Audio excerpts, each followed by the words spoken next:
श्रोते कंटाळलेले असतानाच अध्यक्षाला बोलावं लागते याची मला जाणीव आहे.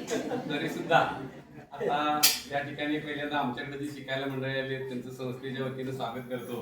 या ठिकाणी आपल्याला सुविधा ज्या ज्या निर्माण करून दिलेल्या आहेत त्या अजूनही कदाचित कमी असतील. आता दोन पाटलांनी बोलल्यानंतर गावातल्या कोणी बोलणं अपेक्षित नाही आहे तसं गावाचा विचार करता अतिशय सुंदर भाषेमध्ये त्यांनी आपल्याला इंडस्ट्री, एज्युकेशन आणि इतर सगळे क्षेत्रांबद्दल अतिशय चांगली माहिती दिलेली आहे. जे तुमचे शिक्षक तुम्हाला वर्गामध्ये देत नाहीत अशा प्रकारची वेगळी माहिती त्यांनी दिलेली आहे. शिक्षक तुम्हाला विषय शिकवतात परंतु त्या विषयाचा आपल्या ज्ञानात रूपांतर करून आपल्या करिअरसाठी त्याचा कसा वापर करता येईल हे अतिशय चांगलं त्यांनी सांगितलेलं आहे या ठिकाणी. त्यामुळे दोन्ही सरांचं मी विशेषतः धन्यवाद देतो की आज या निमित्तानं ते या ठिकाणी आले. संस्थेच्या काही आमच्या आता सरांनी सांगितलेलं आहे कारण ग्रामीण भाग म्हणायचं नाही, आता ग्रामीण वगैरे आपण काही राहिलेलं नाही आहे. त्यामुळे आज या तिहेरी म्हणजे आता क्रांती दिन आहे, क्रांती दिनाबद्दल माहिती दिली. ते लक्षात ठेवा, प्रत्येक विशेष एखाद्या दिवसाचं काहीतरी महत्व असते ते आपल्याला माहित पाहिजे. नुसतं ते सेलिब्रेशन म्हणून नको, एखादा इव्हेंट झाला आणि मी विसरून गेलो असं नको. क्रांती दिनाचं महत्व सरांनी सांगितलंय. आणि क्रांती या शब्दाचा अर्थ असा आहे जो अचानक झालेला बदल आणि ते फक्त जेनजीच घडवू शकते. आता तुम्ही सगळे जेनजी मध्ये आहे. आता नवीनच शब्द वापरूया आपण. सरांनी जरा थोडं चांगलं जरा लाजत सांगितलं त्यांनी तुम्हाला, म्हणजे डोस पाजले कडूच होतं परंतु ते जरासं चांगल्या ह्याच्यामध्ये सांगितलंय. त्याच्या पुढे जाऊन असं सांगतो आता मी की तुम्ही सगळी जेनजी वर्गामध्ये मोडणारी मंडळी आहे आणि जेनजीचं वैशिष्ट्य असं असतंय ते दुसऱ्याच ऐकत नाहीत. कशासाठी ऐकत नाहीत तर ते त्यांचं वय आहे. पण चांगल्या गोष्टी आपण ऐकल्या पाहिजे, ते पाटील साहेबांनी आपल्याला सांगितलेलं आहे. आता जेनजी काय करू शकते हे सुद्धा आपण गेल्या महिन्यात अनुभव घेतलेला आहे. शिक्षण मंत्र्याचा राजीनामा झालेला आहे, बरोबर ना. आता शिक्षण मंत्र्याचा राजीनामा का झाला तर हा व्यवस्थेचा दोष आहे. ही गोष्ट खरोखर महत्वाची आहे की एखादा विद्यार्थी जर 2-3 वर्षे, आता सरांनी सांगितलं तुम्ही खरं म्हणजे कितवीला आता FY ने 11वी-12वी पासून तयारी करायला पाहिजे.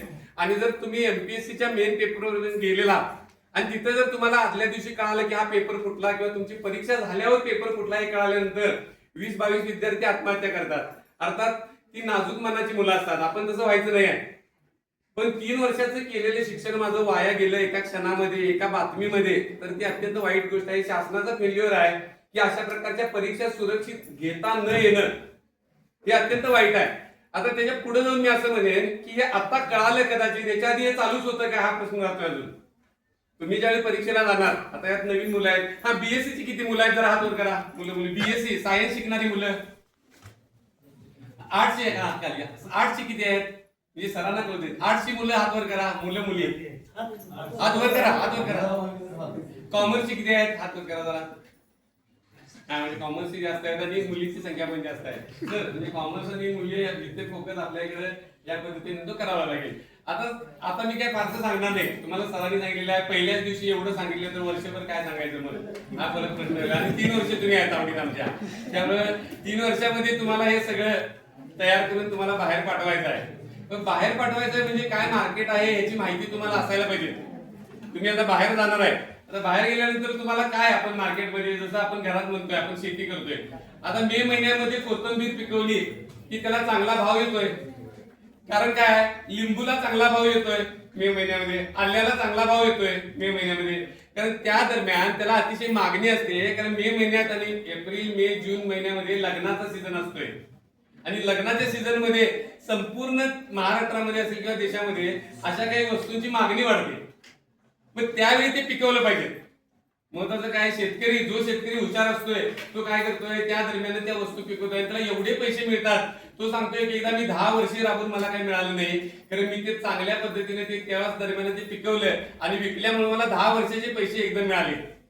आता साहेबांनी जसं सांगितलं, आता मी माझं भाषण संपवतो, जास्त काय सांगणार नाही. साहेबांनी जे सांगितले ते लक्षात ठेवा. मी सुद्धा आता एकट्याचा विद्यार्थी आहे. आता गुरुदास भिकले म्हणून एक आमचे विद्यार्थी, एक आमचे मेंटॉर आहेत. ते काय शिकवतात बघा. आता तुमचं वय किती आहे, आता समजा सरांनी मगाशी सांगितलं की 28व्या वर्षी शिकायला येणारी मुलं. शिक्षण हे कधी आयुष्यात मरेपर्यंत शिकत असतो माणूस, तो भाग वेगळा. पण तुम्ही तुमच्या करिअरसाठी जे शिक्षण घ्यायचं आहे ते 28व्या वर्षी सुद्धा सरांच्याकडे जातात मुलं. सर त्याच्या पुढे जाऊन असं म्हणेल, आता 40 वर्षाची झालेली मुलं माझ्याकडे यायला लागल्यात, माझं लगीन महिना झाले, काहीतरी करा म्हणून. ते काय म्हणतात, मला तात्पुरती नोकरी लावा, नुसतं तेवढ्याच थोड्या दिवसासाठी लगीन करून घेतो आणि नोकरी सोडून मी जातो. अशी सांगणारी सुद्धा पिढी किंवा मुलं आमच्याकडे यायला लागलेत, पुढारी या नात्यानं असतील किंवा प्रमुख या नात्यानं, ही अतिशय समाजाच्या दृष्टीने वाईट गोष्ट आहे. ही अतिशय समाजाच्या दृष्टीने घातक गोष्ट आहे की अशी जर वेळ येत असेल एखाद्या जनरेशन मध्ये, तर नक्कीच इंडस्ट्रीमध्ये आणि शिक्षणामध्ये समाजामध्ये कुठेतरी गॅप आहे आणि तो गॅप आपल्याला भरून काढायचा आहे. आता सरांनी सांगितलं मी पण एक त्यांचा विद्यार्थी झालेला आहे. तर विद्यार्थी मी का झालोय, आता मी त्यांच्याकडे ऍडमिशन घेतलेलं आहे एका कोर्सला. ते मला काय शिकवणार आहेत, नव उद्योजक कसे घडवावेत. नवीन व्यवसाय जर तुम्हाला करायचा असेल तर नुसतं बीए शिकून किंवा बीकॉम शिकून ते होणार नाही. सरांनी सांगितलं तिथं फायनान्स आलं, तुम्ही काय करणार आहे आधी तुम्हाला ठरवायला पाहिजे. तिथं व्यवसाय काय करायचा ते ठरवावं लागेल. त्यासाठी उभारणी करणारे पैसे कुठून आणायचे हे ठरवावे लागतील. मला घरचे मदत करतात का हे बघावं लागेल. त्यासाठी लिगल गोष्टी, लायसनिंग काय, परवानगी कशा कशाचे घ्यावे लागतील ते सगळं बघावं लागेल. त्यानंतर टिकण्यासाठी कच्चा माल कुठून आणायचा, त्याच्यावर प्रोसेस काय करायची, ते विकायचं कुठं. सगळ्यात महत्वाचं आहे, बाजारामध्ये आजची स्थिती अशी असते, तुम्ही कुठल्याही क्षेत्रात गेला, विकायचं कसं हे जोपर्यंत तुम्हाला कळत नाही तोपर्यंत ते पिकवायचं का उपयोगाचं नाही आहे. ते सरांनी थोडंसं सांगितले. आता हा माझा विषय नाही आहे, म्हणजे मी तसा कॉमर्सचा माणूस नाही आहे, मी सर बीएससी आहे. तसं मला सायन्स मध्ये इंटरेस्ट आहे. पण लॉ झाल्यामुळे मला असं कळालं की कंपनीचे लॉ असतात किंवा तुमचं एखादं छोटं युनिट जरी तुम्हाला एमएसएमई मध्ये जे छोटी युनिट्स असतात ते जरी काढायचं झालं तर त्याच्या परवानग्या घ्याव्या लागतात शासनाकडनं. त्याचं लायसन्स कसं मिळवायचं, त्याखाली सबसिडी कशी मिळवायची. समजा तुम्हाला गरीबच आहे मी बरोबर आणि मला थोडेच पैसे माझ्याकडे आहेत पण व्यवसाय मला मोठा करायचा आहे, तर त्यासाठी सबसिड्या मिळवायला लागतात शासनाच्या, त्या कशा मिळवायच्या, याचा सगळ्याचा अभ्यास हे तुम्हाला करायला पाहिजे. आणि सरांनी जसं सांगितलं, मोबाईलचा वापर जसा वाईट कामासाठी होतोय त्याच्यापेक्षा 10 पट चांगल्या कामासाठी तुम्ही करू शकता. ते तुमच्या हातात आहे. तंत्रज्ञानाचा वापर हा वाईट नाही आहे, पण सरांनी सांगितलं ते बरोबर आहे. 2 तास बाजूला ठेवायची वेळ का आली, त्याचा आपण गैरवापर करायला लागलेलो आहे.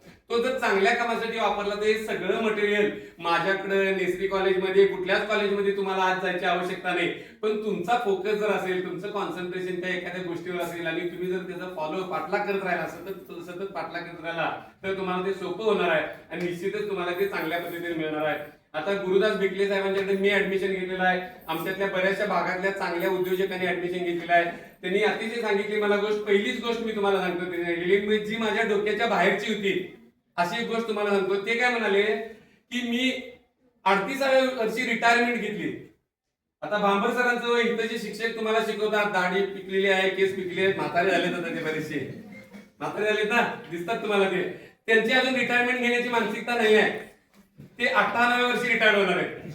कुठल्या वर्षी होणार, 58व्या वर्षी.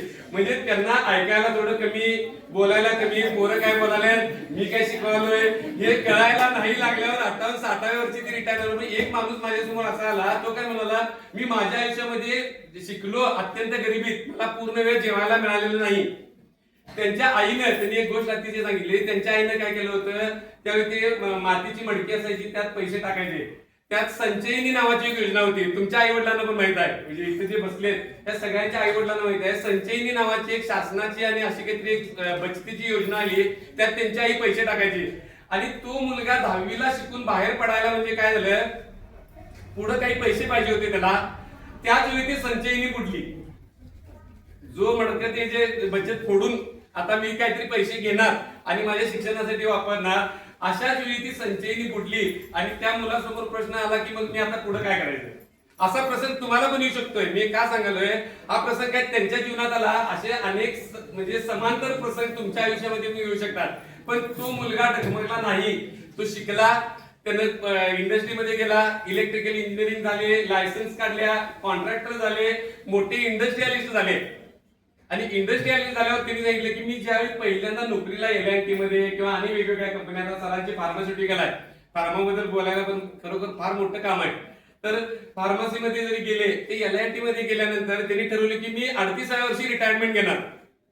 म्हणजे काय की 38व्या वर्षी रिटायरमेंट घेतल्यानंतर तिथनं पुढच्या आयुष्यामध्ये लागणारे सगळे पैसे, सगळ्या माझ्या गरजा, सगळा म्हणजे मला पुरेसे पैसे मला मिळणार आहेत आणि त्यानंतर मी फक्त आयुष्य माझं जगण्यासाठी, आनंद घेण्यासाठी वापरणार आहे. तुम्ही असं प्लॅनिंग करू शकता. असं काही नाही तुम्हाला 40व्या वर्षी माझं लगीन होईल, 30व्या वर्षी होणार, मग बायको येणार, मग बंगला बांधणार, मग मी मोठी गाडी घेणार, मग गाडी घेतल्यावर जरा गावात दाबात फिरणार वगैरे, हे जे सगळं आहे हे तुम्ही 38व्या वर्षी पण करू शकताय.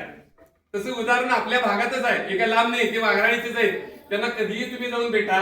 तुम्हाला व्यावसायिक होण्यासाठी म्हणून ते अतिशय चांगलं मार्गदर्शन तुम्हाला करतील. अतिशय चांगल्या त्यांच्याकडे सूचना आहेत. फायनान्स पासून सगळं ते माहिती देतात. 38व्या वर्षी त्यांनी रिटायरमेंट घेतली. अनेक करोडो रुपये त्यांच्या खात्यावर होते. आता सर मी जरा पुढे जाऊन असं म्हणे, आता मी जर तुम्हाला एवढं सांगतो, स्पष्ट जरा बोलतो. सर सांगतात एक समाजामध्ये चांगला माणूस घडण्याची आवश्यकता आहे. हे 100% आहे. कुठलीही समाजातली व्यक्ती प्रामाणिक असणं गरजेचं आहे. आपल्यामुळे दुसऱ्याला त्रास होणार नाही हे पण बघायला पाहिजे आपण. म्हणजे आता जेनजीला ते आवडत नाही, मगाशी मी म्हटलं बरोबर आहे. ते केसार एकटा माझाच मित्र आहे, म्हणजे माझ्या मित्राचा मुलगा, तो केसार असं काहीतरी लाल रंग लावून आला. अरे मी म्हटलं तुझी केस गंजलेत का काही आता?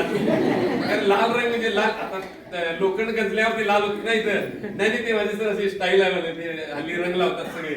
म्हणून ठीक आहे, रंग लावणं काही ते वाईट नाही आहे, बरेच लोक तसं वापरतात. पण त्या डोक्यामध्ये जो मेंदू आहे त्याच्यातलं ज्ञानाला महत्वाचं आहे.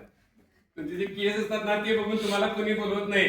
तुमच्या आज जो मेंदू आहे तो कसा काम करतोय, ते स्किल काय काय त्याच्याकडे आहे, तो कुठल्या म्हणजे कुठल्या अडचणीवर कसं मात करून कुठं प्रॉब्लेम सॉल्व्ह करणारा हे बघून तुम्हाला कोण पण किंमत देत असते. त्यामुळे आपण सगळ्यांनी काय करूया, आता या ठिकाणी आलेला या ठिकाणी आपण जास्तीत जास्त स्किल घेण्याचा प्रयत्न करूया. अजूनही तुम्हाला छोटे छोटे मी पाटील सरांना विनंती केलेली आहे, आमच्याकडे 1-1 वर्षाचे स्किल्स काय असतील तर ते आपण या विषयाला जोडूया. आणि तुम्ही मार्केटमध्ये गेल्यानंतर तुम्हाला कोणतीही अडचण येऊ नये अशा प्रकारचं ज्ञान या ठिकाणी तुम्ही मिळवा. शिक्षक आहेत, शिक्षकांच्याकडनं घ्या.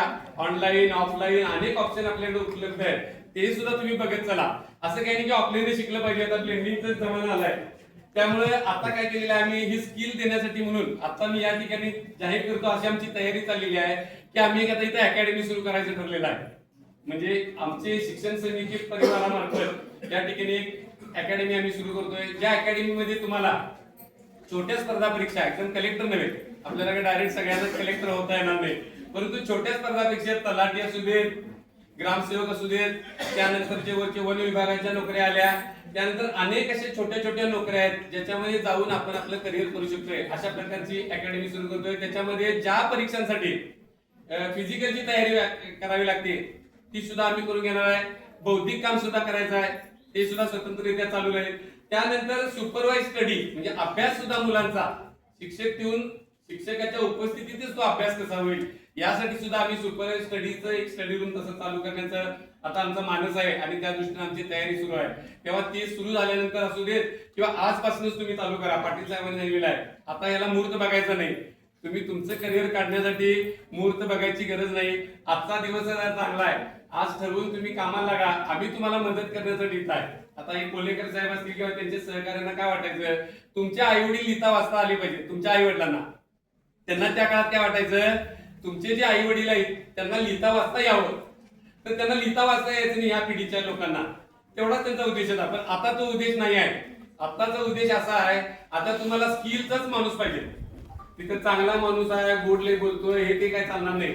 तुमच्याकडे स्किल्स काय आहे ते बघितल्याशिवाय, म्हणजे थोडक्यात मेकॅनिकल जसं वर्क आहे तसं साधारण कल आता जगाचा बनलेला आहे. त्या दृष्टीने आपण सगळ्यांनी तयार व्हावं एवढंच या निमित्तानं सांगतो. शिक्षकांना सुद्धा विनंती करतो की तुम्ही जे पारंपरिक शिक्षण आता तेच रटाळवानं सगळं तुम्ही द्यायला लागलाय, पोरांना सुद्धा तेच रटाळवानं सगळं द्यायला लागलाय. त्या प्रत्येक गोष्टीला काहीतरी नवीन काहीतरी गोष्ट आता जगात आलेली आहे. तुम्ही इतिहास शिकवा त्याला काहीतरी आलेला आहे, तुम्ही भूगोल शिकवा त्याला काहीतरी नवीन आलेला आहे, ते सुद्धा तुम्ही मुलांना द्यायचा प्रयत्न केला पाहिजे.